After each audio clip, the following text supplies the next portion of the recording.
India hasn't been outstanding. It's just that West Indies have been poor. Poor than usual. Yes. Welcome, Sports Nation, to Sports DTM, the sports channel where we call sports down the middle. You can expect the latest in sports news, views, and reviews from our resident analysts. No sports topic is too controversial, and no team or player is above criticism. So just smash that subscribe button and ring that notification bell to make sure you don't miss out on our balanced offering of riveting sports content. And don't forget to like, share, and leave a comment below.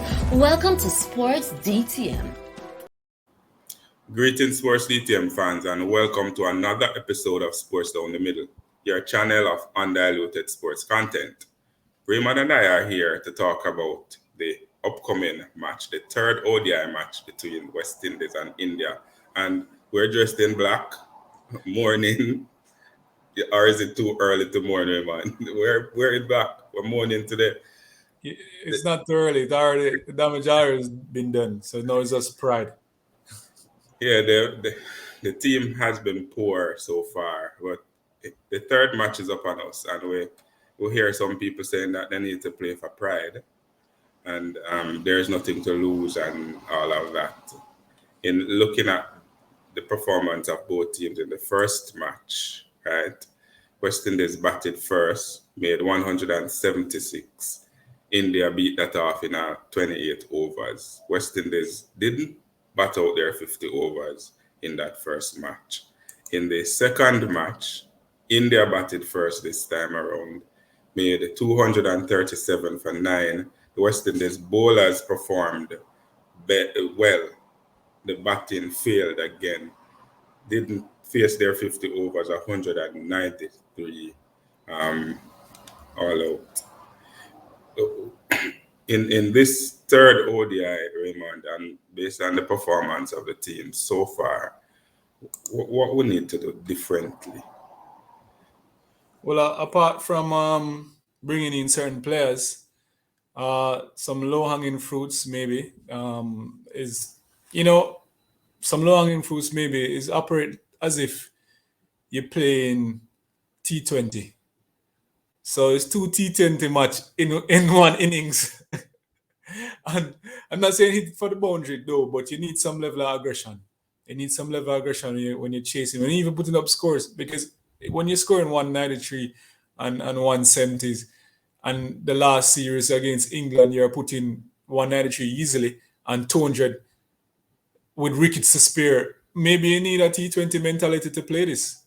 You understand? And maybe that is a psychological approach that West Indies could actually use to actually make a big match of it.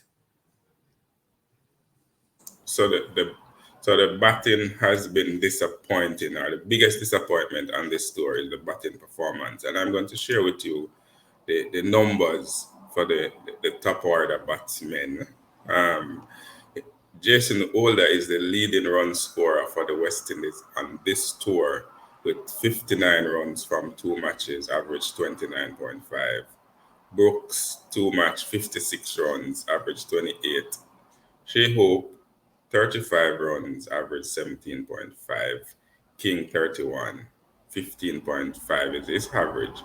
Puran, who we expect to be leading this batting lineup, right? 27, 13.5 is average. Darren Bravo, who we have asked to be selected on numerous occasions, he has gotten an opportunity and him still not take it. Right? 19 runs, average 9.5. And the captain, Pollard, the Yamlika first innings, 1 ball, ducks. He didn't play in the second match, average 0. The top order hasn't set the stage for the power hitters to come in, Raymond, and this is where we're failing miserably in putting on a good score, whether we're chasing or whether we're batting first. Yeah, clearly, when you see Jason Holder, who bats all the way down there, being the leading scorer, that shows you, the level of issues at the top order. So there needs to be strong improvement where that is concerned. We keep talking about it. We keep talking about it from the Ireland series, English series. At the top order batsmen need to improve. You understand? Need to improve, run between the wickets. I mean, we keep talking about these things over and over. Run between the wicket, proper shot selection. Understanding where the field is set up and ensuring that you're not picking out somebody on the boundary, which is very important. And they tend to do that. It's almost like a rush of blood to the head and It happens all the time. yeah. So All the we, time. we want all of that to change. And if they're not paying attention to the stats and noted that they're actually failing the team, I don't know what else. And it's kind of really disappointing to see Bravo really struggling for form. When you look at single digit average over 2 games, it would have been interesting if you show you the amount of balls that in face and put so much little run. It's really disappointing. And they need to do something about that. And unfortunately, one person that comes to mind, the yo-yo test failure, you understand? He comes to mind of somebody who has good record where ODI is concerned. But hey, I'm not a selector. I never wanted you to go there, because the verdict is still out on whether or not Edmire should be in the team, and this bogus yo-yo test that they're using. Where would I say now? Disparently. Disparaging, but Uh, but it's unfortunate. It is almost as if they need to reverse the batting order and let the tail go, wag the dog maybe. Tail go before the before the but top side. certainly we would need to replace Bravo in this batting lineup. His form has been poor, and it's not just for this series. We saw it in the T20 series against England, and even before that, he was awful, to say the least. And there is clearly something that is going wrong, whether mentally or physically, that Bravo need to sort out. We have in reserve Nkrumah Bonner, whose ODI career hasn't really kicked off yet, but he has been excellent in Test cricket. And there is Romario Shepherd, who had a very good series against Ireland, and also he was very brutal against England when they played the T20.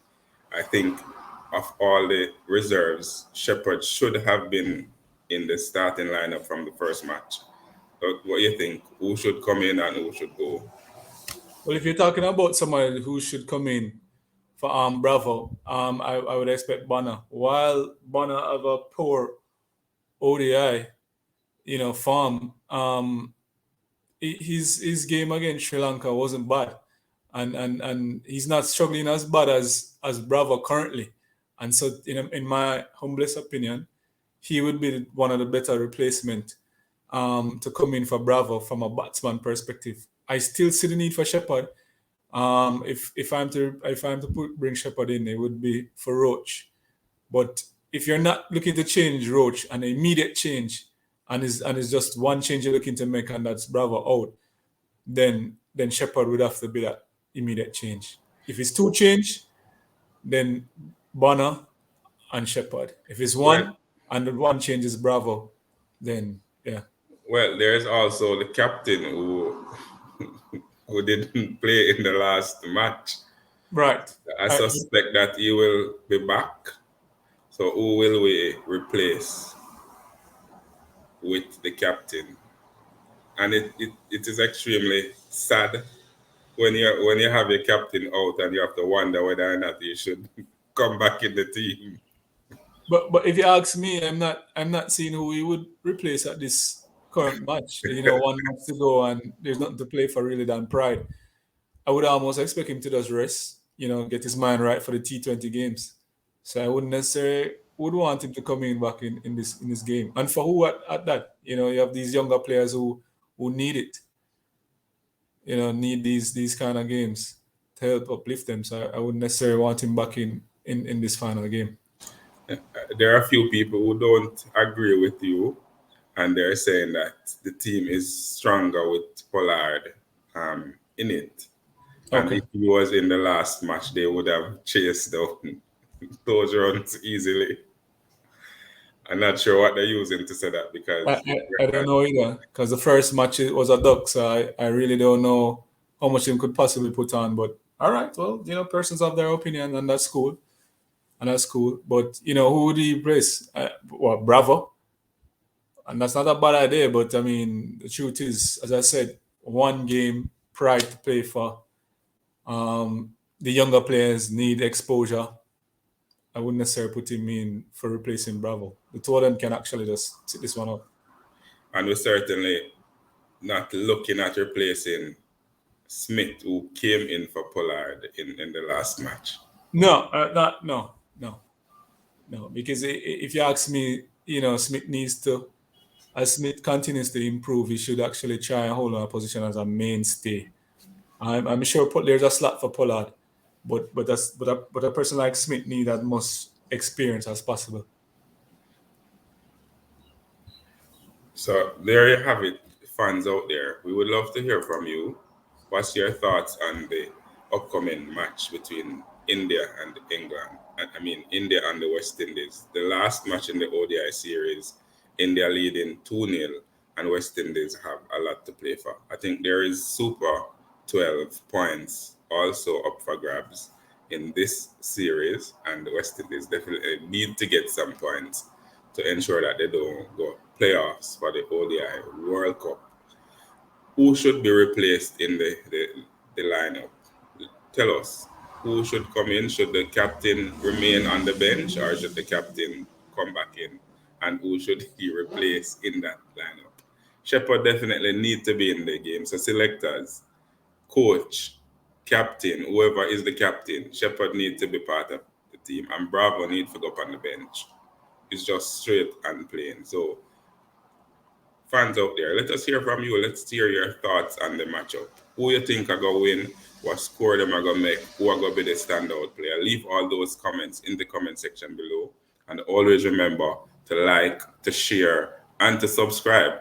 And to tell a friend, to tell a friend, to tell a friend, to tell all of them friends to come and join the Sports DTM family. Ray and I in black today morning. Signing out. Be blessed.